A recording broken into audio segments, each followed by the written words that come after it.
Hola a todos. Continuamos con el capítulo 7 del libro ¿Qué pasó en Alcácer?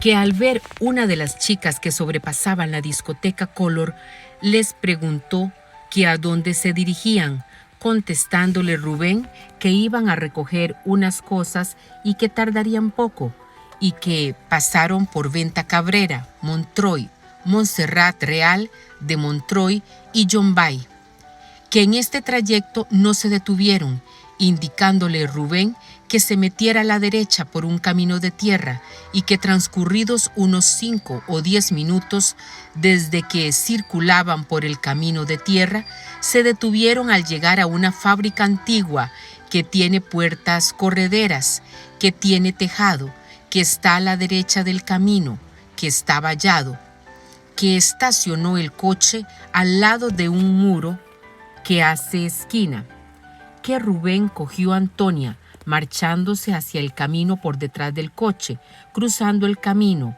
y se fue hacia una garrofera y a una distancia de unos 150 metros, que para llevársela la cogió y le dijo vamos a hablar, que escuchó gritos de la chica, la que gritaba pidiendo auxilio que la dejara, que no diría nada. Sus amigas le decían qué pasaba, bajándose Desiree del coche y pasando al asiento delantero del ocupante, quedándose en la posterior la otra.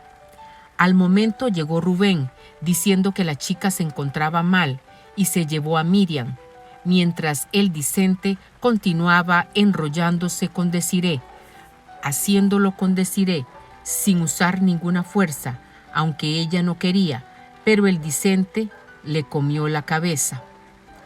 Que lo dicho, dentro del coche, en la parte delantera, y que llevaba pantalón, bajándoselo un poquito, no recordando las bragas que llevaba Desiree, ayudándole a quitarle los pantalones, desabrochándole la blusa o una camisa de botones. El Dicente y el sujetador se lo levantó hacia arriba, que en el sujetador no se fijó si era blanco o color carne.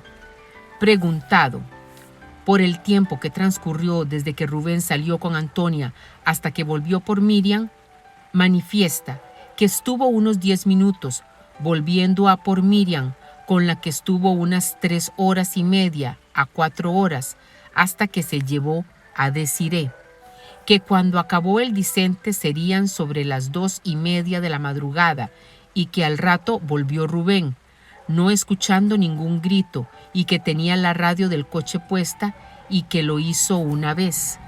Que cuando se lleva a Desiree, ésta le pregunta que qué pasaba, sacándola más a la fuerza. Pasada sobre media hora escuchó los disparos, momento que se bajaba del coche, viendo que estaban las 3 chicas muertas y atadas de manos. Que las chicas las ató Rubén, con el coche en marcha, que cree que utilizó una gasa y que las ató con las manos adelante, estando una de otra a una distancia de medio metro, que no había mucha luz, pero que Rubén portaba una linterna de petaca. Presentada la linterna marca Segasa 3, que se le ha intervenido y que portaba en el Opel Corsa, la identifica como la usada esa noche por Rubén. Se le presentan unos alicates marca Palmera y dice que Rubén los sacó del maletero cuando se lleva a Antonia y que los volvió al coche cuando se marchaban. Que los pantalones de las 3 los tenían a la altura de los tobillos y el resto del cuerpo desnudo.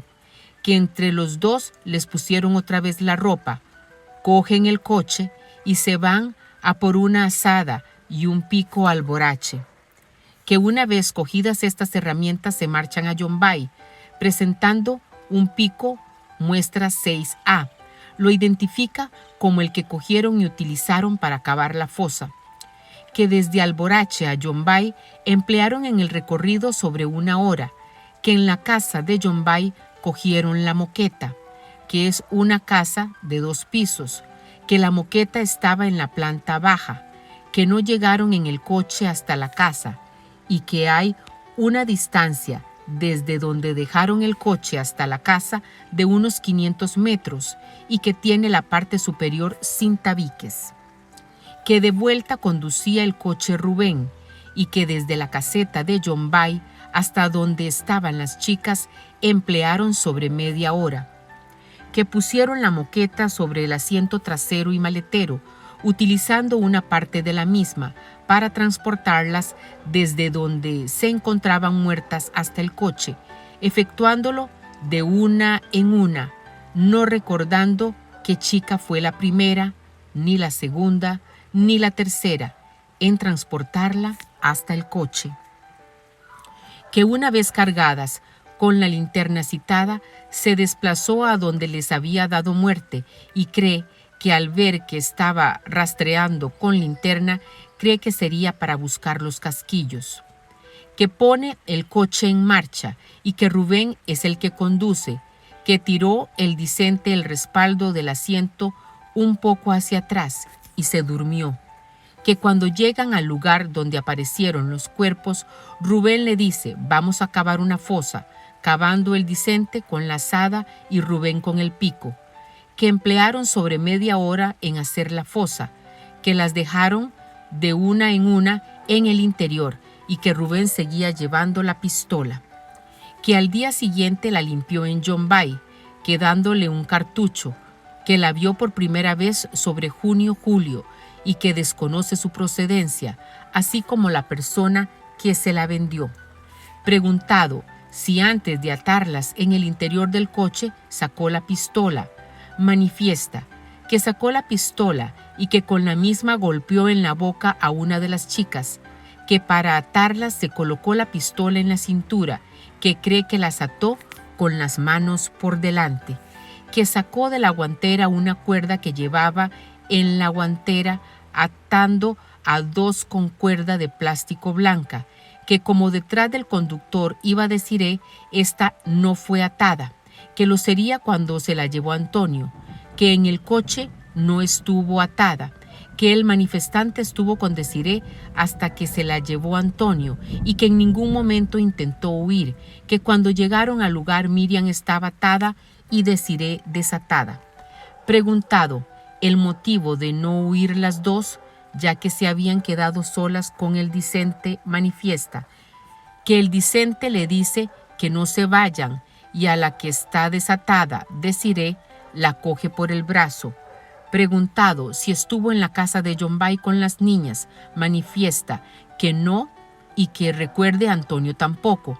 Preguntado qué hace al escuchar chillar a Antonia y después se lleva a Miriam, manifiesta que tenía cogida a Desiree por el brazo.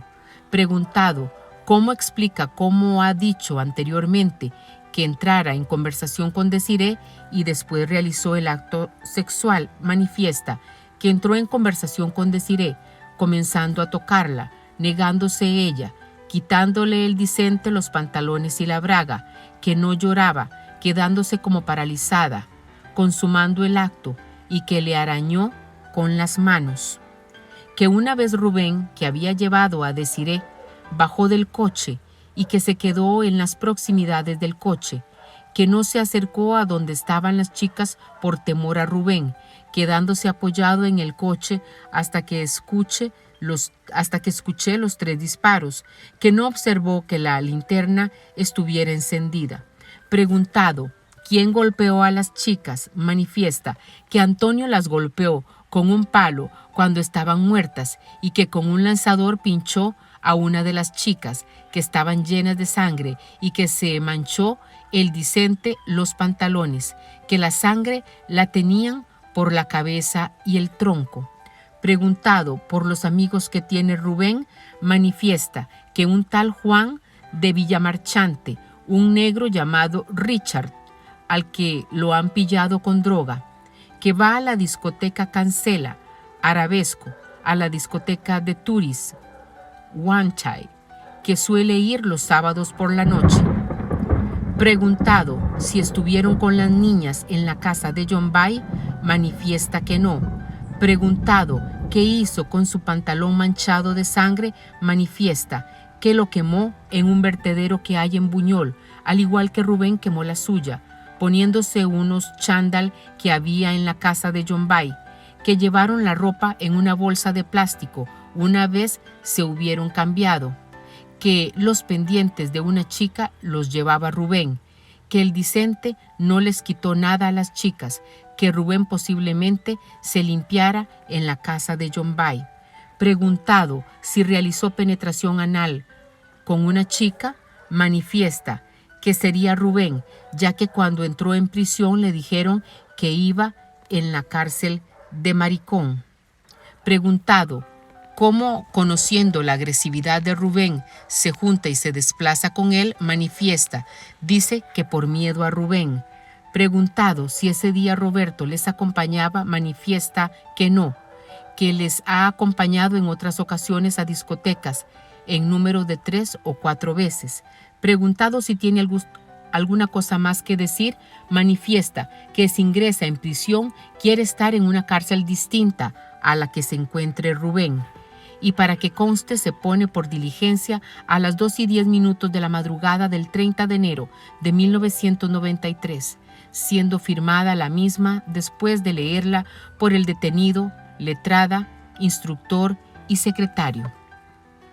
La versión que dio Miguel Ricard ante el juez acerca del porqué de esta segunda declaración de culpabilidad fue similar a lo argumentado para realizar la primera.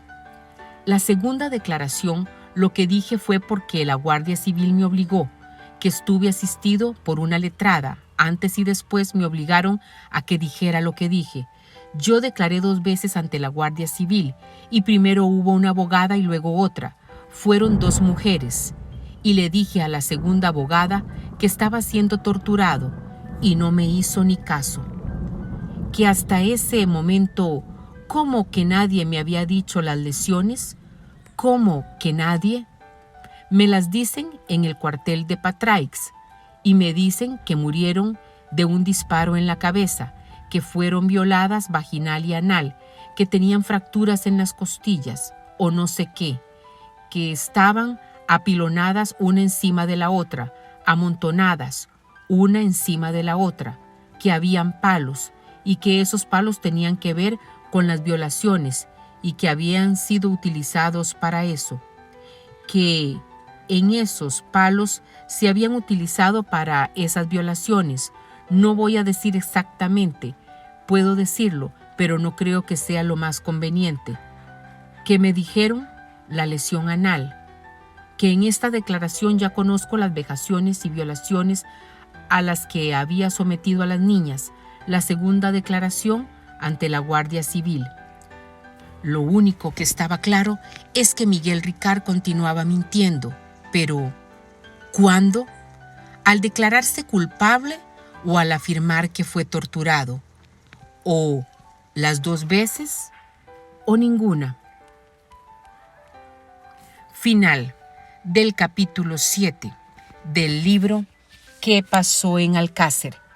En la próxima entrega daremos inicio con el capítulo 8. Por su atención, gracias.